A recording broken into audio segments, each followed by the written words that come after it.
Hey guys, let's get more news about Steelers, but first, don't forget to subscribe and leave your like.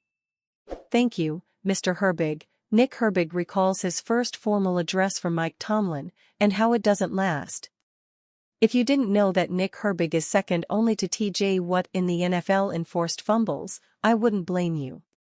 Who would think a non-starter who has missed a third of the season would rank so high in a key category?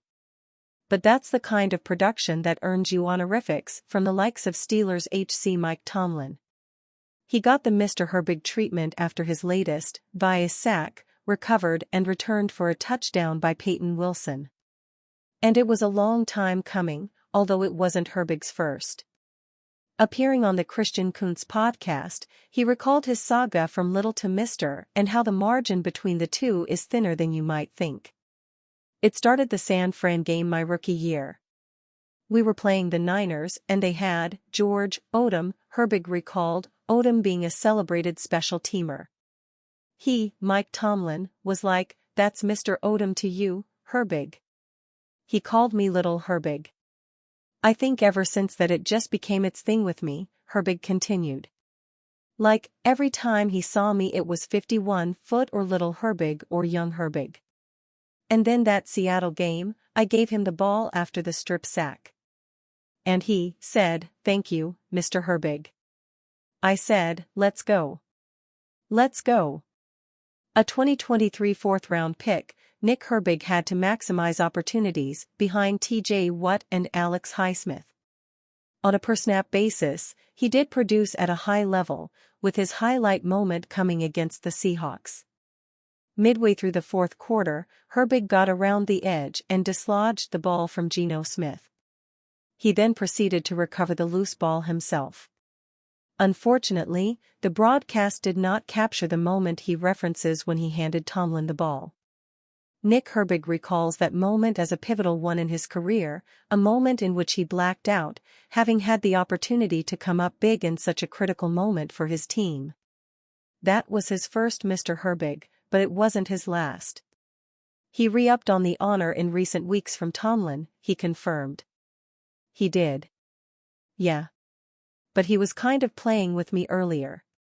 When I came back from my injury, he came in the weight room, and I'm working out with TJ Watt, and he's like, "Stay away from Mr. Watt, Herbig." He was like, "You lost the Mr. already." I was like, "Damn, so you can just give it to me and take it away?" He said, "You're damn right." When it comes to those on other teams, Mike Tomlin only publicly hands out the Mr. to select elite players like Lamar Jackson and Nick Chubb. That is merely a sign of respect to truly deserving opponents. When it comes to his own players, however, he clearly wields it as a motivational tool. Herbig doesn't want to be little anymore. "You mad, bro?" MLB Golden at Bad Idea and Mike Tomlin's clock management top this week's long list of complaints. The Pittsburgh Steelers are 9-3 and just put up 44 points en route to beating a hated division rival in their own building. But, along the way, Joey Porter Jr. was flagged for 6 penalties, Mike Tomlin barely avoided another clock management fiasco, and Major League Baseball is apparently considering the dumbest rule change most of us have ever heard of in our lifetimes. So, fret not about this week's "You Mad, Bro." We're doing just fine here. Spicoli doesn't think that the media is pressing Tomlin enough over a sequence during the win over the Bengals. Actually, Spicoli, Tomlin was asked about it at the end of his press conference in Cincinnati. Actually, Spicoli, CBS did talk about it during the game, and I believe they even made an analogy to the Chicago Bears mishap on Thanksgiving Day. As for myself, I posted about it on social media as it was happening. I mentioned it in the column I wrote after the game, and I talked about it on WDVE the next morning, as well as on my Monday Night Quarterback show later that night. This person wanted to add a comment about that situation as well. It's not a shelf. It's a drawer. He keeps them in there along with all of his playoff wins since 2016. Can you guess which collection takes up more space? Jason has an opinion on why the Steelers bothered to trade for Mike Williams and have only thrown him one pass since. Well, that backfired. Because now we are yelling about it more than we would have if they hadn't bothered to trade for anyone in the first place. Ah. Well then, since you are such a fountain of well-aged football wisdom, perhaps you'll remember the name Blair Thomas. He went number 2 overall in the 1990 draft to the New York Jets, before the likes of Cortez Kennedy, Jr. and Emmitt Smith. Now, remind me, Mervin, where did Thomas play his college football? Simo would like to advance an addendum to the MLB Golden At-Bat discussion. I wish your rule would have been on the books this season. On most nights, that would have been the only way for the Pirates to get a runner into scoring position. Jim doesn't sound like he is a fan of the Golden At-Bat idea, either. Don't be so sure, Jim.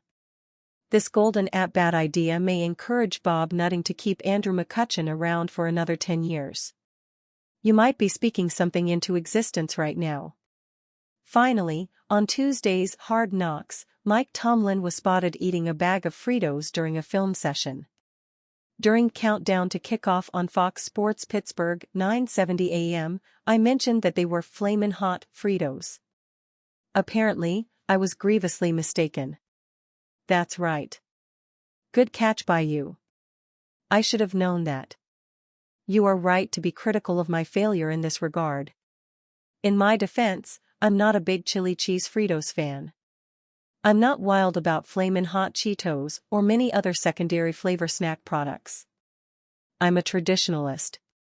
Give me a bag of white cheddar popcorners and/or pretzel-flavored goldfish crackers, though, and I'll be satisfied if either one is my last meal on death row.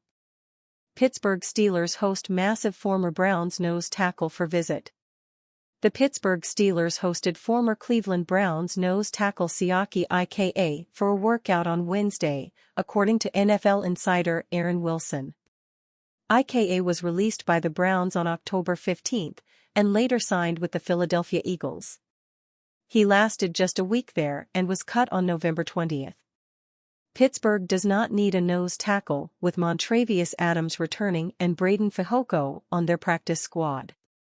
Still, they do try players like IKA out to have them in the Rolodex for a potential return at any point.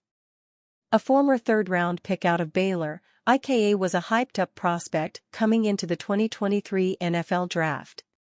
However, some injuries and weight issues have marred his short NFL career, and the Browns moved on after just a little bit more than a season. The 6'3", 335-pound nose tackle sticks mostly as a one technique or straight-up zero technique and does not have a ton of versatility, but the Steelers are the type of team that uses the traditional nose tackle still, so IKA would make sense to add. And you fan? What do you think of the situation of Siaki IKA? Leave your opinion in the comments.